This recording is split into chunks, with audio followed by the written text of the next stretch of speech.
महाभारत की कहानी कर्ण के जन्म की कथा।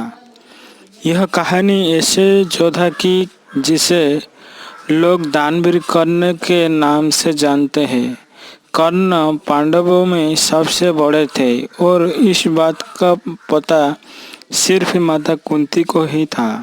कर्ण का जन्म कुंती की विवाह से पहले ही हो गया था, इसलिए लोक लाज के डर से कुंती ने कर्ण को छोड़ दिया था। लेकिन कर्ण का जन्म कुंती के विवाह से पहले कैसे हो गया, इसके पीछे भी एक कहानी है।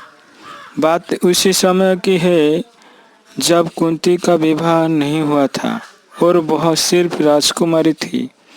उसी दौरान ऋषि दुर्वासा पूरे 1 वर्ष के लिए राजकुमारी कुंती के पिता के महल में अतिथि के रूप में ठहरे।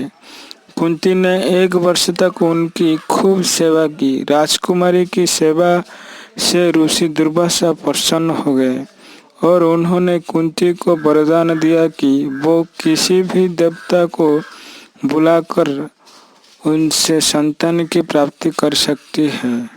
एक दिन कुंती के मन में आया कि क्यों न वरदान की परीक्षा किया जाए। ऐसा सोचकर उन्होंने सूर्यदेव की प्रार्थना करके उन्हें बुला लिया। सूर्यदेव के आने और वरदान के प्रभाव से कुंती विवाह के पूर्व ही गर्भवती हो गई। कुछ समय बाद उन्होंने एक पुत्र को जन्म दिया जो सूर्यदेव के समान ही प्रभावशाली था।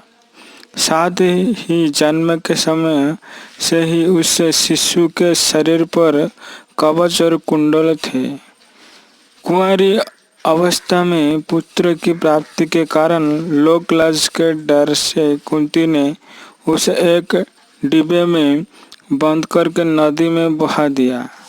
बक्सा एक सारथी और उसकी पत्नी को मिला जिनकी कोई संतान नहीं थी। वो दोनों कर्ण के रूप में पुत्र को पाकर बहुत खुश और उसका लालन पालन करने लगे।